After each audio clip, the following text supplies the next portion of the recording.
This podcast is sponsored by nobody.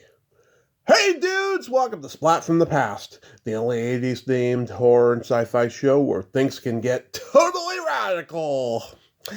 Now today, I will be welcoming a Bay Area comedy legend and pioneer, and I don't say that lightly. I will be talking to the one, the only Michael Pritchard.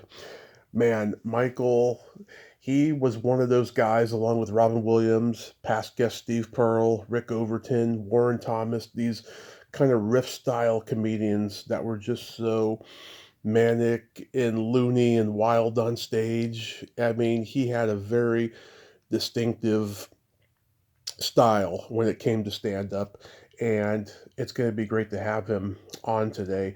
This guy is a true humanitarian, if ever there was one. He's been a parole officer and a youth counselor, aside from doing stand up. And he's also been in some cult movies. He was in The Right Stuff, Massive Retaliation, Light Blast with Eric Estrada. He was in the Lonesome Dove miniseries. He guest starred on Taxi a couple times, and We Got It Made. And yeah, he's just had a great career. And he and I just reconnected last week, and I haven't seen him in almost a decade now, so it's going to be great to catch up with Mike today. I'm so happy about this. I remember seeing him on an evening at the Improv when I was 11. This is just surreal. It was surreal when I met him the first time, and it's going to be surreal now. So yeah, here is my interview with Michael Pritchard.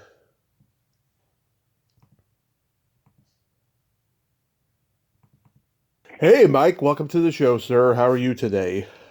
All good, my brother. You doing okay? I am doing fantastic, man. I can't tell you what a great honor this is. Thank you so much for coming on today. Not a problem, sir. So, going back in time, I know that your dad was a. What? Literally or figuratively. Go ahead. I know that your dad was a pump salesman, your mom was a teacher. Did you know early on that you wanted to be a youth counselor? You know, I did. Actually, by the time I was in the seminary at 14, Tom. Uh-huh. And I was in a high school seminary that Timothy Cardinal Dolan, that just retired, was in. The guy's the Cardinal from New York.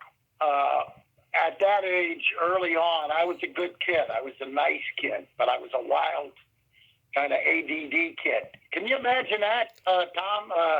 Any of us in the comedy scene being ADD or dyslexic? I know. Back then, you guys didn't have Ritalin.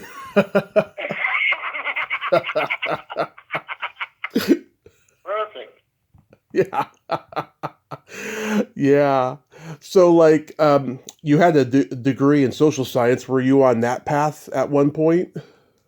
I will tell you one of the funniest things I can tell you. Mm-hmm. My career, all the way through from college, I was at a junior college for 2 years when I got out of the military. And I just started taking care of wounded. Mm-hmm. And I was taking care of the wounded that had come back from the war now on the college campuses, if that makes sense. Right, right. And you served in Vietnam too, right?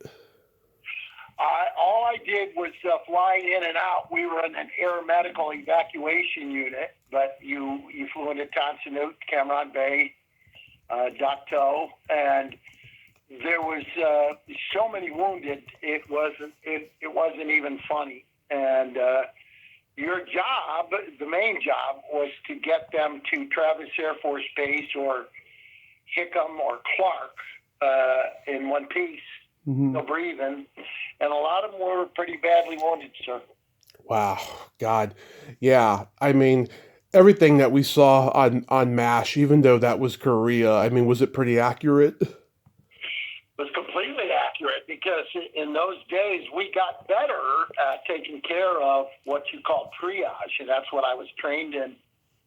And you could have anything from a bad burn. Yeah. You could have when I was in the intensive care unit, we had a young kid hit with shrapnel and napalm, and we were there for his passing, and it's a hardship to watch a young person pass, Right. knowing that there's so many more out there, and you just got to keep moving, brother.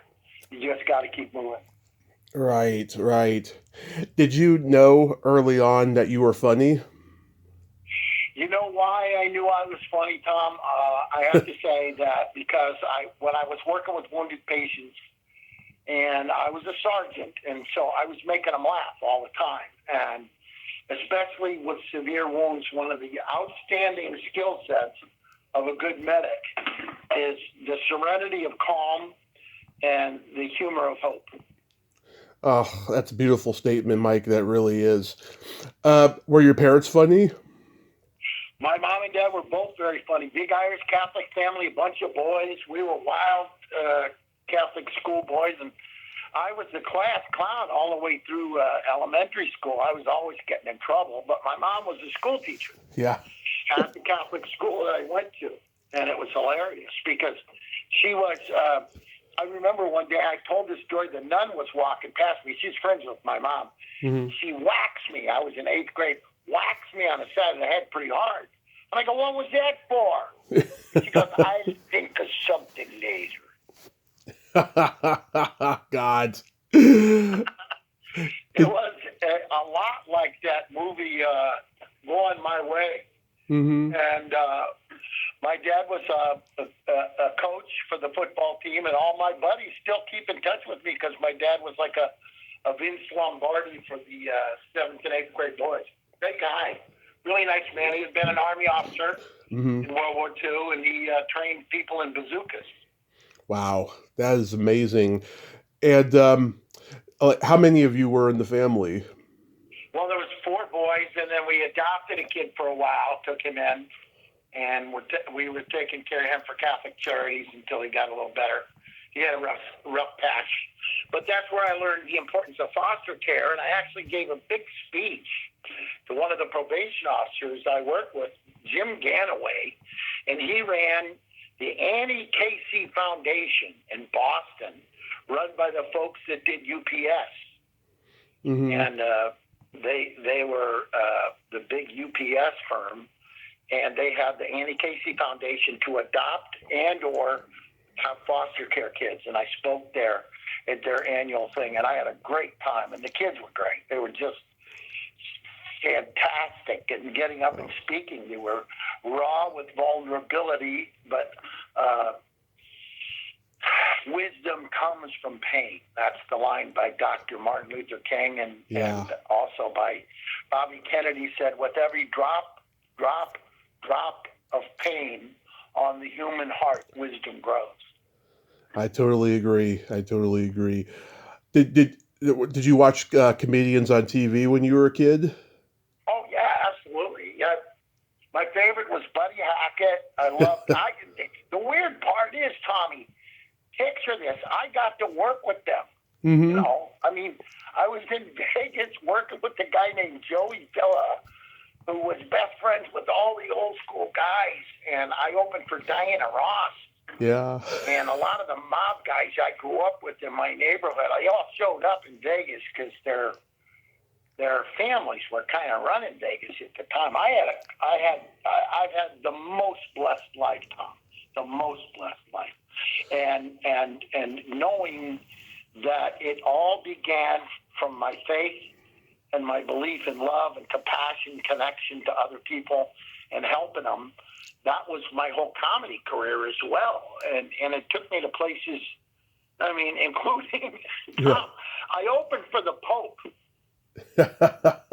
You opened for the Pope, and I opened for the Pope at Candlestick Park. Yeah. I can't imagine you worked blue that day. No, that was brought about by the San Francisco Chronicle saying blue comedian to open for Pope. Yeah. And then all of a sudden, Father Harry and Father Miles O'Brien and Archbishop Clinton were like, "Don't do anything." I go, I don't do. I just sometimes I say bad words. Oh yeah, we all do. Yeah. So let me ask you: when you started doing youth counseling and being a probation officer, etc., How was the ratio of troubled youth in the 70s as opposed to now? Oh, that's a great question, Tom. Thank you. I believe that they were more juvenile delinquents then, but there are more troubled psychologically kids now because of the distractions of both technology Mm-hmm. and games and videos and the violent video games. I did a movie on neuroscience of happiness called The Happy Movie. It's on Netflix. Mm-hmm. You can watch it, but it's intense because one of my first opening lines, Tom, was, you guys play Grand Theft Auto, and they cheer. And I said, you run over homeless people, they cheer. You beat a woman to death with a tire up, they cheer. And I go, you run over cops, paramedics, and firefighters, they cheer. Right on the movie. Mm-hmm. And all I'm trying to point out to them is, look where we're headed. And that was in 2011. And I don't believe that it's gotten better. I think, in fact, unless we start regulating what we're letting 11 and 12 and 13-year-olds watch, because they'll tell you anything. And one of the lines I listened to was, too many kids are crying with bullets instead of tears. God. So do you think it's gotten worse? Well, I don't necessarily say worse, but it's the levels of the shootings. I worked so many shootings that Warren Buffett and Chuck Huggins, God rest Chuck Huggins' soul, he was a great guy. He owned See's Candies. Mm-hmm. And Warren Buffett had purchased it. And they paid for me right after Columbine in 1099. They paid for me to do a show called Saving Our Schools from Hate and Violence on PBS. And they paid for it all. Good corporate leaders, Chuck Huggins, who was a former paratrooper in World War II, and a really nice man, and then Warren Buffett. And they paid for it, and I filmed it in Marin County at San Rafael High and San Marino. But the problem was that this was after a bunch of kids were murdered in 1999 at Columbine.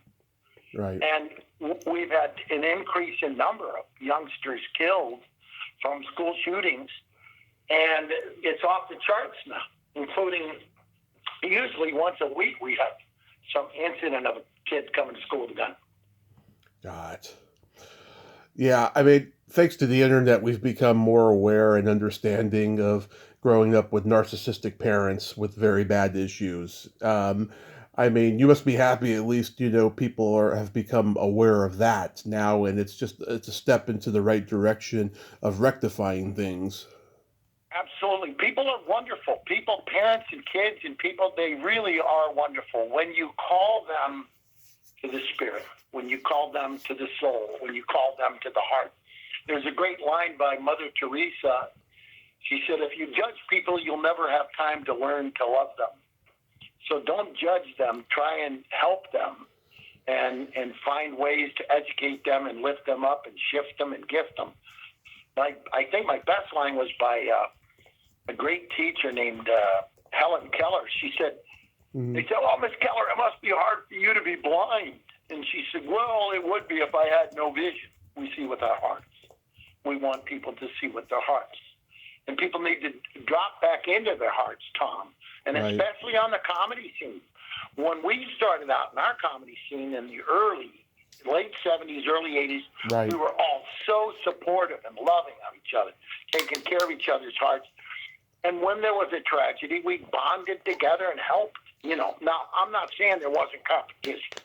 Yeah. And I'm not saying that when drugs and alcohol got onto to this scene in a heavy way, that it wasn't hard.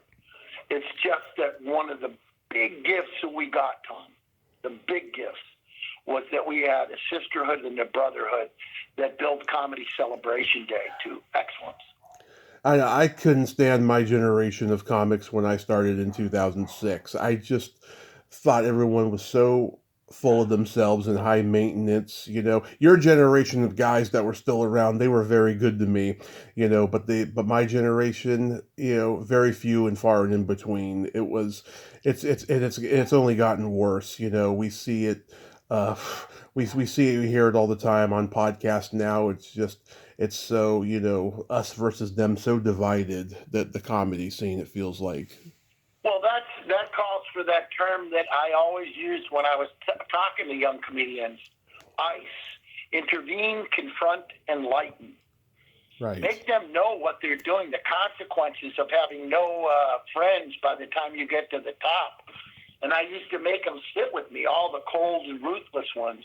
Mm-hmm. Of course, the joke is that some of the comedians in those days were so cold, when they passed gas, the furnace would come on in their home. Exactly. That's right. So what year did you start doing stand-up? Oh, man. Well, I started back in the 70s in St. Louis, and I was just a clown. I was having fun. I started in 72. When I got out of the military, I was going to college, and I was working at Stadium Park East for the St. Louis Cardinals. Mm-hmm. And I was parking all the Cardinals cars. I had great times. I had great conversations with some of the guys in baseball. Then I've spent 40 years with the San Francisco Giants as a coach for anti-bullying. Mm-hmm. Yeah. When did you get to San Francisco? I think San Francisco, I arrived I had been here before 76, looking around. Mm-hmm. Got like a recon trip. And then right at 78, right after I moved here, a few days after Dianne Feinstein became the mayor after the death by shooting of the mayor and Harvey Milk. And I walked in, and the boss at Juvenile Hall loved me right away. He goes, "You're a big guy." I go, "Sir, I just want to help." He goes, "Have you ever done this kind of work?" And I go, "Yeah, in St. Louis." And he goes, "Do you have a name of somebody who I could get as a reference who was a boss?" And I go, "Yeah." I gave him the number and walked out. He goes, "Stand in the hallway." And I stood out there, and I had filled out the completion form. I was, I had a BS degree in social science. And he said, "You've done this work before." He goes, "Can you fill a shift at 3?"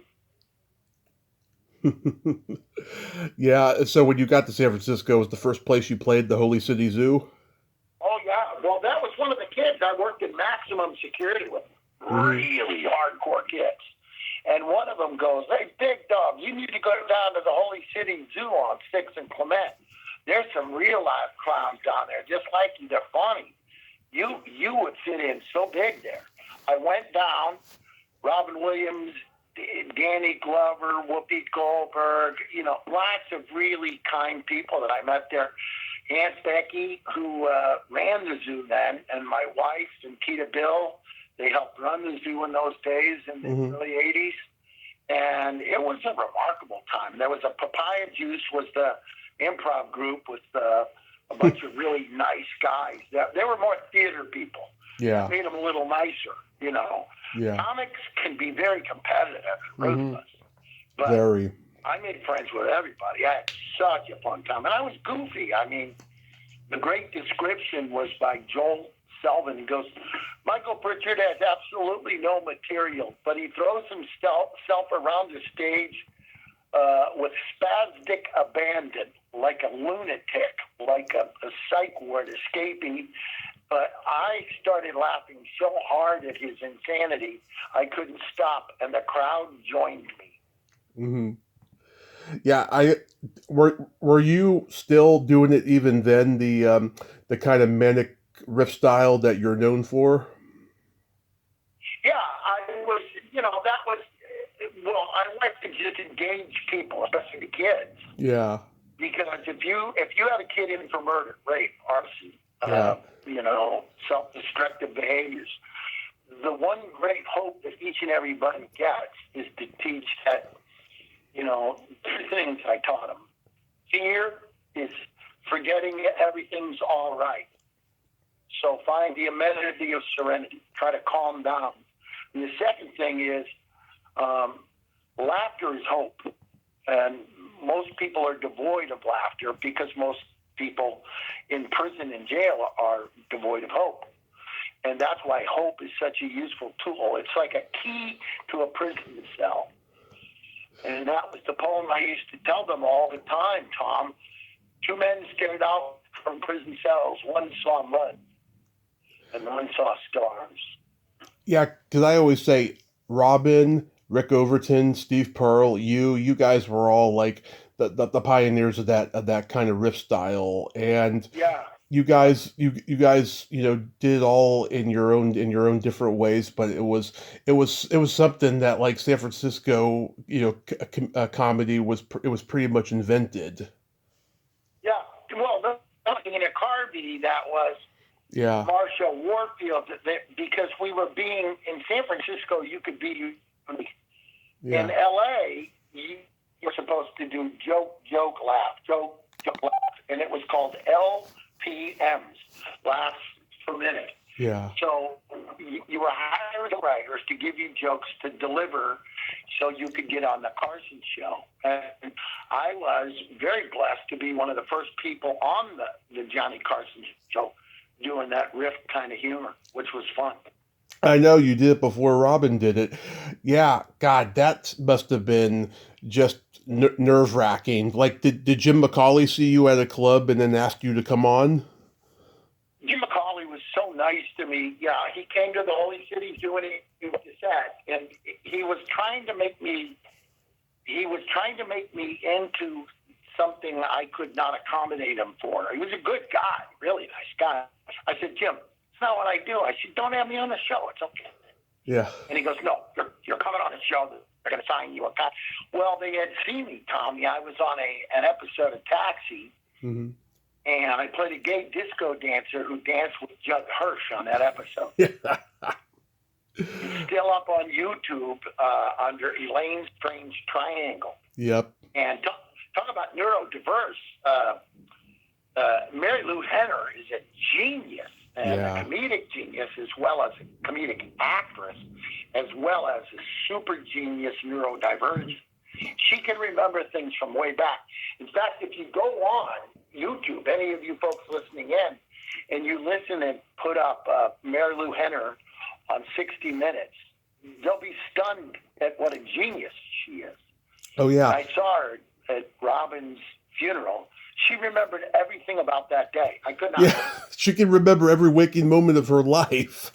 Yes, it's true. She could remember, and she was just as solid and brilliant. And eventually they did a movie about, or a TV show about a detective in New York City that was kind of like that, had that skill set. Yeah. Did Johnny give you the okay sign? Oh, he was great to me. I didn't want to sit on. David Letterman was on, and you don't want to. There's two things you don't want to do in life. You don't want to upstage a younger comedian or the star. All you got to do, come on, do your set, have laughs. And I had fun. And Jim McCauley was very wonderful to me. NBC people signed me to a $100,000 contract, and I immediately turned that money over to the boss. It was. It's hilarious. And you got to go on the Merv Griffin show. What was he like? Merv was so kind to me. He was such a nice man. I had seen him at the Bohemian Grove when I performed there, and there was a young guy who was Will Schreiner, who was a really nice guy. He had his own show for a while, and I guess he just dropped out of doing stand-up, but Schreiner was a really wonderful young man, and his dad, Will, the older Herb Schreiner, was just an old-school Indiana guy that I had listened to on radio when I was a boy growing up, because my dad was a pump salesman before he was in the military. Yeah. And we travel all across the Midwest to Indiana, Missouri, Idaho, Illinois, and we'd listen to Herb Schreiner. He was a sweet old guy. Yeah, Merv went to my high school, San Mateo High School. Oh, I performed there. I had so much fun. And Wow. I became friends with the policeman who married Patricia Hearst, sir. Oh, yeah. And he and I, Bernie Shaw, he and I were best buddies. And we went on vacation for like 30 years. And my son, who's a kind of movie writer and TV writer, was sitting in the hot tub with Clint Eastwood, Pierce Brosnan, and Joe Pantoliano. Wow. Up at their property. And he looked at me and goes, Dad, how did this happen? Yeah. And I said, these opportunities present themselves from kindness and grace. Yeah. Wow. That is amazing. In 1980, you won the San Francisco comedy competition. Is that kind of what got you to L.A.? Well, what happened was, my brother, you probably didn't know this, was the vice president of HBO. But I kind of didn't want to move down there because I loved working with kids and I wanted to stay close to juvenile hall here in San Francisco. And when I first came out to L.A., and I met Robin down at I was living in a place in Huntington Beach, and I was working for a company traveling around the world. And I loved coming to L.A. from Missouri. And then but I did love even more moving to San Francisco. It was so wackadoodle, crazy, accepting, chaos, inviting. All the different neurodivergent folks were accepted here. And you wanted to, with the kids at juvenile hall, for sure. That was the first time I was ever exposed to parenting and helping to nurture and help kids who had real issues from the violence in their homes. Yeah, I remember seeing you on an evening at the Improv when I was like 11. I had this Best of the Improv VHS tape. It had you, Seinfeld, Jim Carrey, Harry Anderson, Howie Mandel, Stephen Wright, all the best comics from that era on one tape. And I remember you did bits like, Richard Nixon goes disco, And you did that thing with I have a picture. I have a picture of me opening for Joan Baez at the Greek Theater in Berkeley. Yeah. And I'm doing Richard Nixon introducing Joan Baez. Oh, yeah. Crowd went nuts, yeah. Yeah, and then you did that police siren one, step out of the car, please, and then, get back in the car, please. Yeah. Yeah. I was always doing loud noises and crazy sound effects, and that's what got me into Lucasfilm, and started working for George Lucas, and did a million voices for those guys out there, for Walter Murch and Tom. It was, the folks there were very kind to me as well. I walked through a really nice existence, sir. And got invitations for my little kids to go to all the premieres for Lucasfilm. Yeah. And my son paid me back recently, Connor, the writer, and my other son, Brian's a doctor. And he said, Dad, there's this huge theater, and they're showing Indiana Jones and the first one. Can you and Brian and I go to that? And it's a big theater in San Francisco Mission District. I was enthralled to be with my two adult sons watching a movie that I got to take them to when they were 8 and 10. Can't get better. Yeah, I grew up watching the Battle for Endor, and I had Eric Walker on years ago. He's a great guy. He's overcome a lot. Yeah. That guy. Great. Yeah. Yeah, and of course the Ewok Adventures cartoon. Yeah, did you have a part in Willow? That's a great question.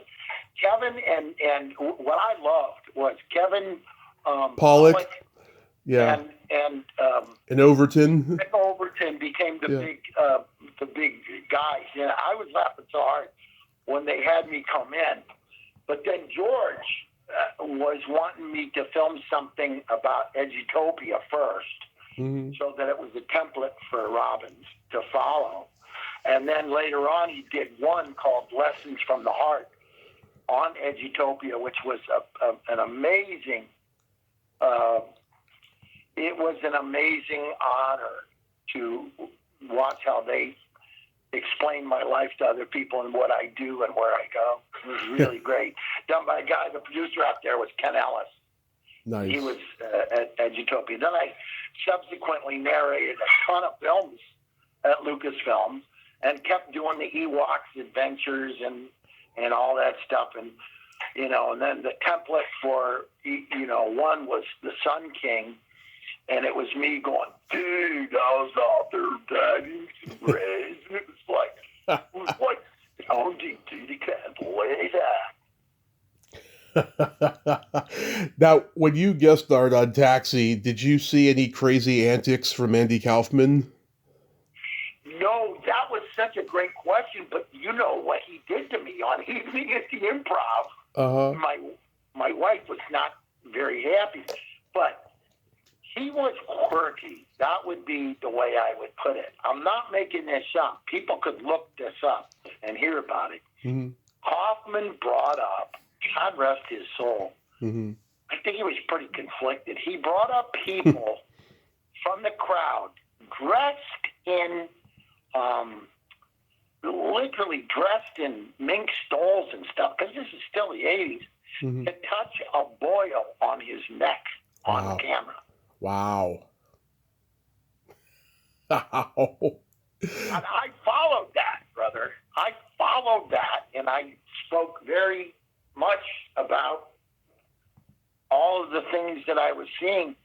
And if you wanted to know, Tom, why I didn't want to do that would be why I was like, man, we embrace the craziest chaos here in L.A. Absolutely. Then there's this line by Julia Phillips, a great writer, sir. Yeah. Hollywood is a place where people spend all their time searching for each other's weaknesses. Yes. I actually heard that line before, and I agree. That's what they do. Oh my God, it's awful. Well, that's the whole industry of tabloids is built on that. Right. Did you play the Comedy Store much? I played it a couple of times in the late 70s, Mm-hmm. and I had a great time. People were very nice. People, I don't even know how I walked in, but my demeanor was different, if you catch my drift. Mm-hmm. I talked about why I love working with kids, why I was a veteran, why I wanted to come back and try and help kids get into the military or fire work or police work or become a paramedic like me, because I learned compassion from becoming a medic and a paramedic. And if you're saving people's lives, you don't come off and start being abusive to them verbally. Yes. Who are some of the comics you saw that were unknowns at the Comedy Store in those days? Oh, man, great question. Denny Johnston used to make me laugh. But the reason I think, Tom, that they all loved me was I was a trigger laugher. I laughed at everything. I loved them. Yeah. I love being on the comedy scene. I love being around funny people. So, you wouldn't think it, but guys like Whoopi was great, and Danny Glover was great. He worked the streets with me with the homeless. Such a wonderful man. I didn't know Danny Glover did comedy. Oh, yeah. Oh, he was a great improviser. Wow. He was neurodivergent. You had to take time with him, but man, he could make you giggle and laugh. I think that's why he did so well with the 3 movies he did with Mel Gibson. Yeah, Lethal Weapon. Genius at working with him, because it was a great big 6'5" black detective and a 5'9" tough Irish Scottish cop. Was great casting. Yeah. And Gibson, the rhythm of the two was fantastic. They were great. Yeah. Remember Danny Stone? Oh yeah. Yeah. I always loved being around the comedians and the comedic actors. I did some some sitcoms. I did one called We've Got It Made. Oh, I saw that episode. Yeah. I played Milo Grasnicki. Yes. And then but in the meantime, I was still in Kaufman hired me to be in The Right Stuff, and I was in with Jane Dornacher. Yeah. And, I mean, somebody told me if I did this movie with Jane Dornacher called Condom Sense, it was me, Jeremy Kramer. It was done by UCal Berkeley professors. Mm-hmm. They were smart guys. And they were trying to figure ways to help young people accommodate being sexually active, but being protected from not only pregnancy, but we truly, because we filmed in an 80, we have no idea how many people lived. Yeah. That movie was put out before AIDS. Yeah. So, ironically, weirdly, it could have saved thousands of lives, for sure. I went all across country, and UCal Berkeley, mm-hmm. and then Jane Dornacher and Jeremy and I went down to UCLA and did it there. And the kids were great in both sets places. I've had nothing but blessings, brother. Yeah. I've talked to the three ladies that were on We Got It Made: Terry Copley, Stephanie Kramer, and Bonnie Urseth, and they're all great ladies. Yeah, I saw that episode. You walk in, you're in your introduction, you're like, who's the guy I'm gonna break into?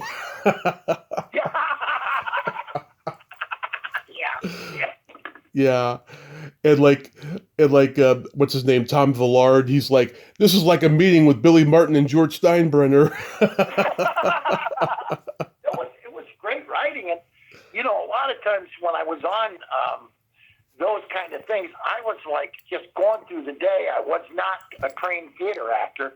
My wife and her college roommate, Keita, were very helpful to me all the way through, mm-hmm. helping me prep lines and stuff. But I didn't know lighting. I didn't know timing, and I didn't know, much about any of it. The only theater acting I've done is improv with the guys. So. Mm-hmm.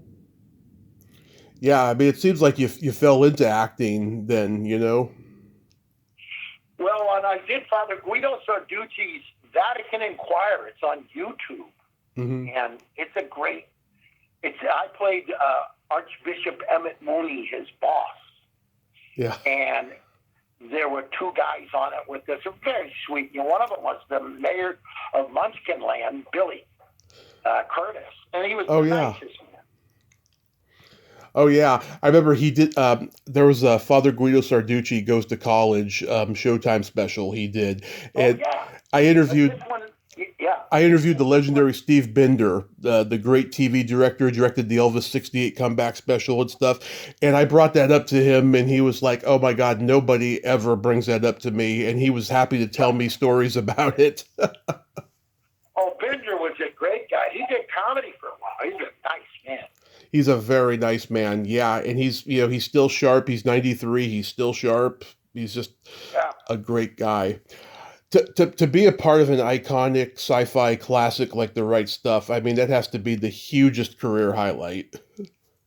Well, you know what? I'll tell you how that came to be, because Phil Kaufman and Peter, his son, were such, they're just great guys. And I remember Phil said, all I want you to do, come in, I want you to play a Texas oil millionaire, and you'll be in a scene with Caleb Deschanel's wife, Annie, and with Harris, and it's just going to be a simple scene. But I also want you to entertain the huge amount of extras that we have for that and keep them in a good mood.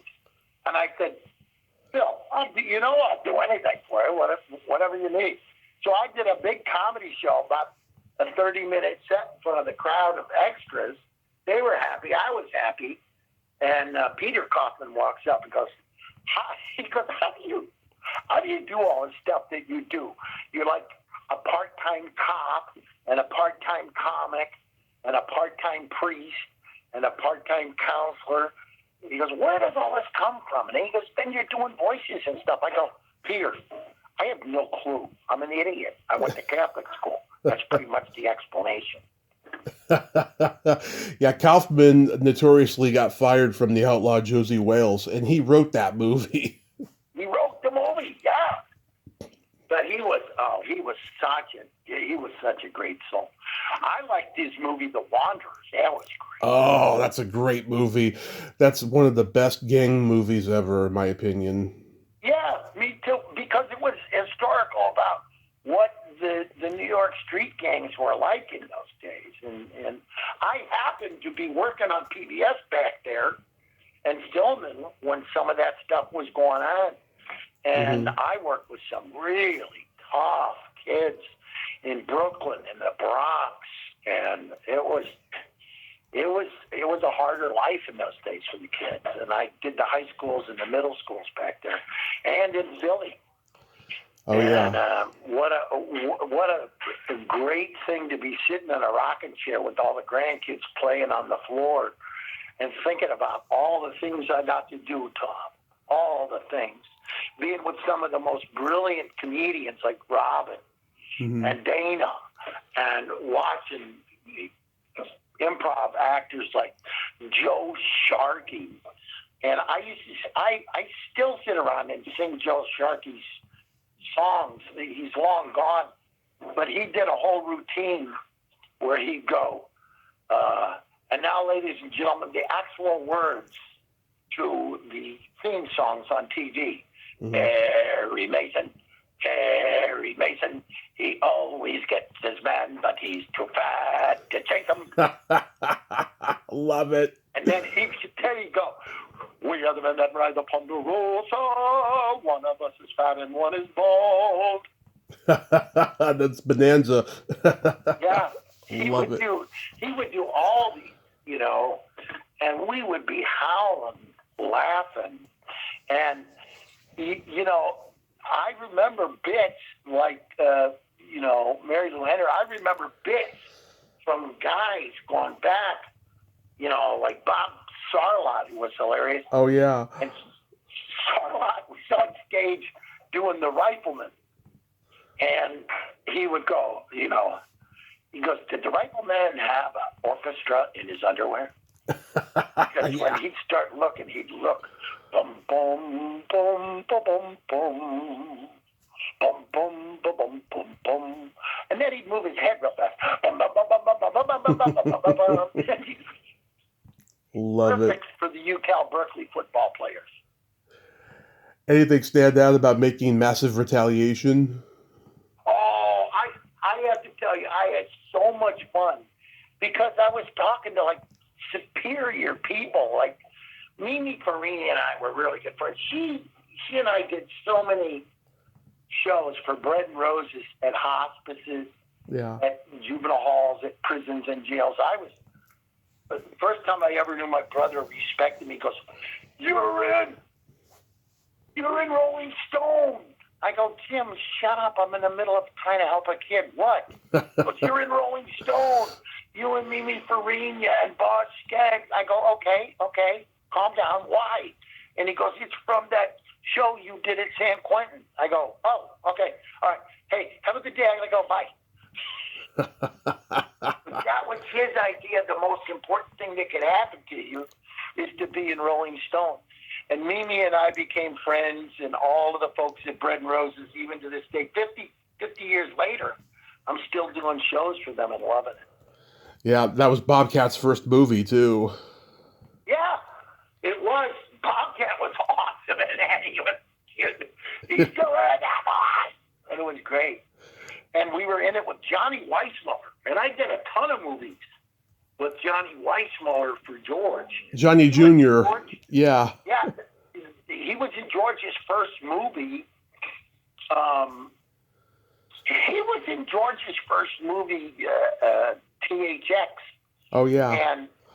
And he was a stuntman. He was a great big guy. And then later on, here's a funny story for you. Okay.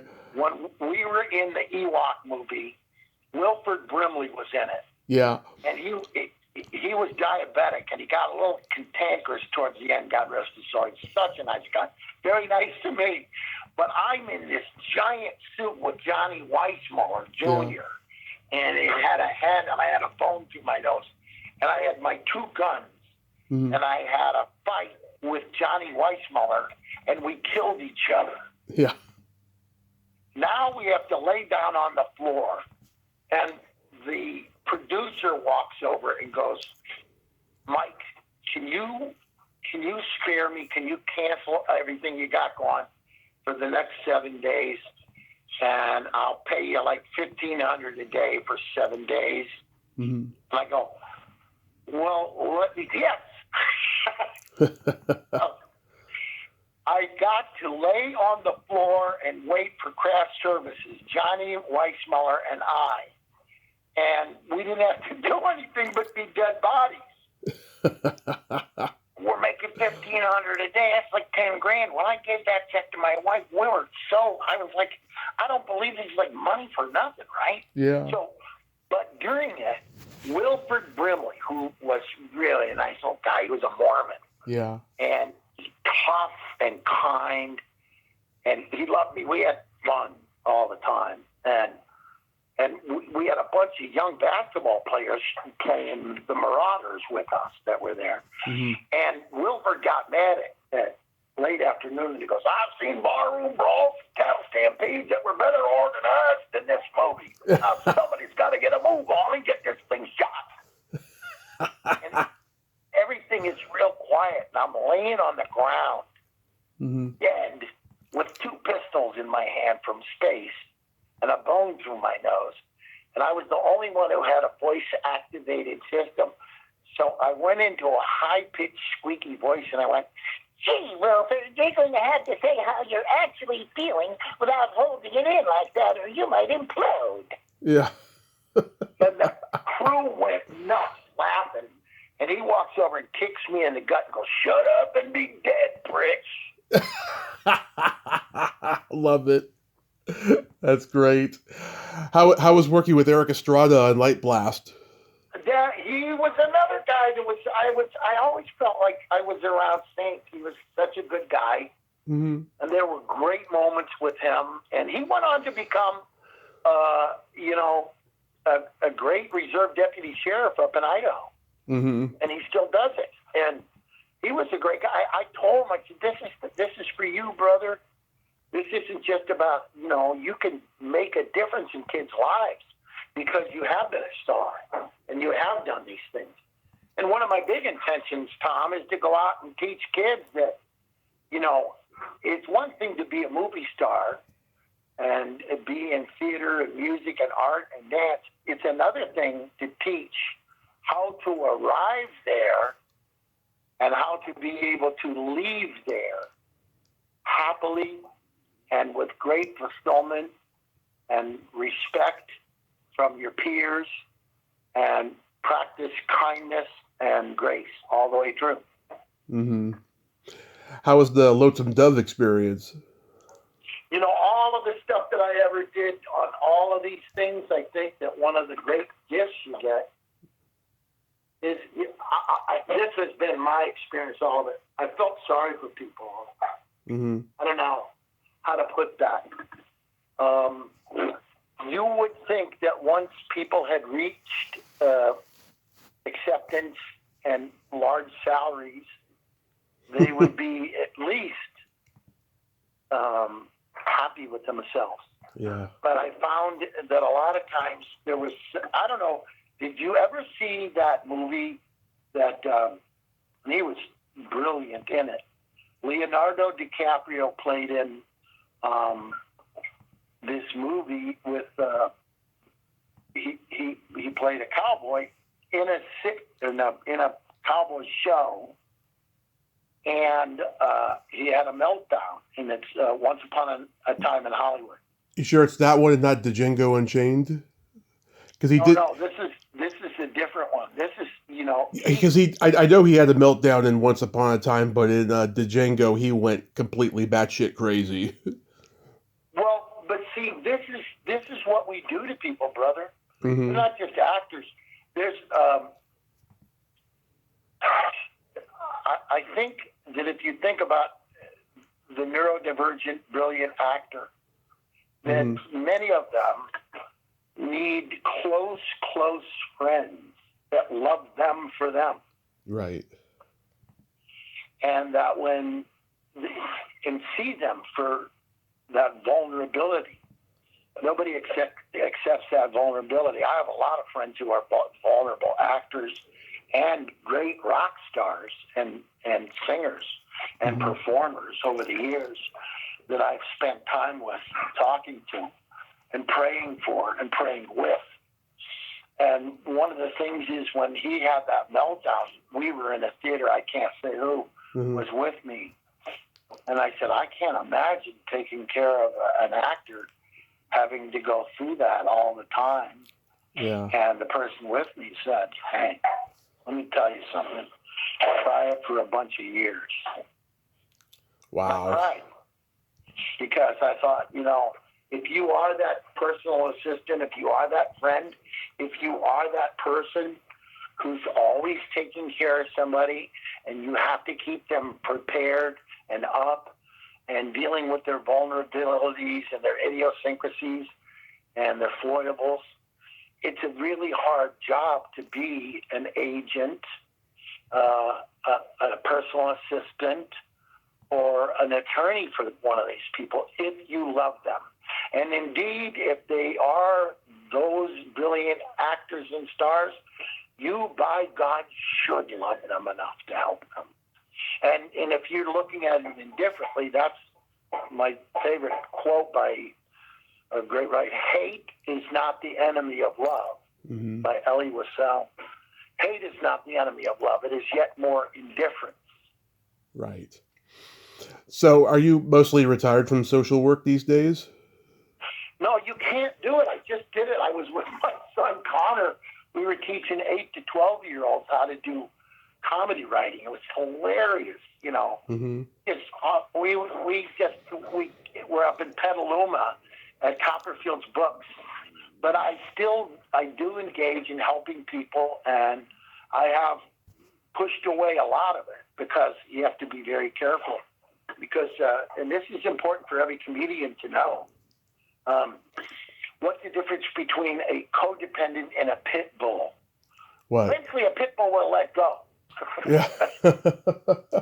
What's the difference between a codependent and a zombie? Eventually, the zombie will move along.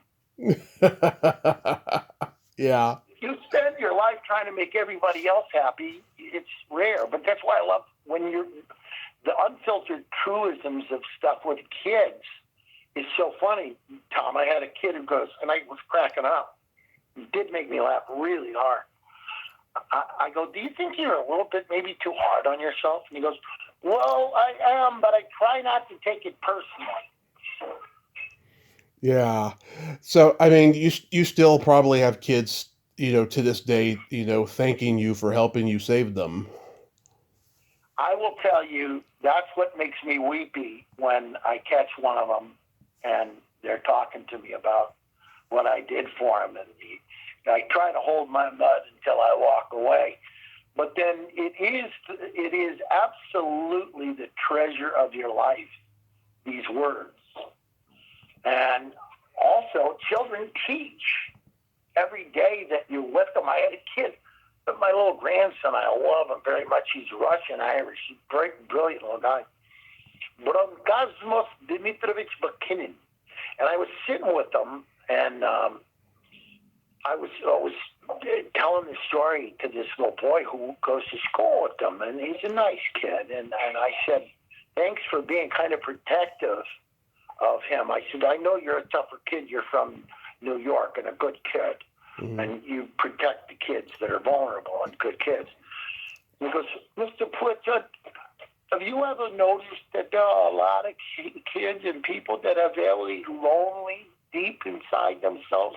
They hide out deep inside themselves, never wanting anybody to know how afraid or anxious they are. But until you build a bridge to their heart, or you maybe build a bridge to their heart, and then you meet in between, until you do that, they could wind up their whole life being very lonely. And I turned around and looked at him, wow, wow, wow, wow, wow, wow, wow, wow. 8 years old. Yeah. Do you still perform at the Throckmorton? I love the Throckmorton. Always love the Throckmorton. Can't do the stairs like I used to because there's 25 stairs everywhere. But I love getting down there. But you know what I'm really good at? And I was talking to Michael Meehan, my buddy, over the years, and he directed me in his movie called Monster Hands Off My Shitty, and that was a fun thing to do. I played the chief of police, and his mom played my mother. It was awesome. But there was this moment when I'm out there, and I'm remembered everything that Robin did at the zoo, at the Throckmorton, at the other cafe, and all the years. I mean, you couldn't, on your best day, you couldn't write the stuff that we got to see, Tom. Mm-hmm. And the people we got the privilege of being around to watch their talent when they weren't on camera, when they weren't on a stage, when they weren't performing for a comedy show, just in a small room with a small crowd, with a working class group of people, bringing joy and laughter to the folks of the Richmond, inner Richmond, and the laughter. Oh, man, because it was raucous. You could hear it explode. And just to be able to be at the Throck, at the other, and those were the theaters where incredible wisdom was born. And, you know, there's a great line by Bobby Kennedy that he gave at his brother Jack's funeral. It's from Aeschylus. With every drop of pain on the human heart, wisdom grows. Wisdom grows. Yeah, when I met you at the Throckmorton in 2016, it was a surreal night for me because, you know, seeing you on that VHS tape when I was 11, I never thought in my wildest dreams that I would get to meet any of my heroes. And now I've been so blessed to meet many in the last 8 years I've been hosting this podcast. Well, Tommy, you have earned it. And the reason is because of your magnificent heart and your acceptance and your grace and your wisdom and your insight as to why comedy is important. When I went in, the San Francisco Chronicle gave us $100,000 in free publicity and $30,000 in cash to put on Comedy Celebration Day. And Jose, whose idea it was pinching me under the table. Mm-hmm. And there was so many portraits of powerful men from the old days of San Francisco on the walls. And Phelps Dewey, the publisher, said, well, Mike and Jose, are you happy that we're going to give you $100,000 in free publicity and $30,000 in cash? And Jose goes, this is the second happiest day of my entire life. He goes, well, I give, Jose, what was the first happiest day of your entire life? He goes, when my brother Juanito was appointed to the Border Patrol.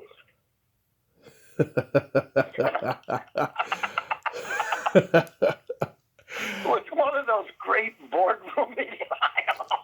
Jose. Yeah, I can imagine. Yeah, when being able to talk to corporate executives, and that's how I got my career going on PBS. Mm-hmm. For years and years, I went and talked to corporate executives, and I said, you know, you got a $450 million advertising budget, but what do you do for kids? And he said, well, what do you recommend? I said, I want to travel around the country and listen to kids and see what they're doing. I want to call it the power of choice. And he goes, producers said, ask for $500,000. And he said, well, what would that cost, Mike? I said, well, we'd like to have a big crew and not make it too hard on any of us. So we'll need $1.5 million. And he said, okay, we'll do it.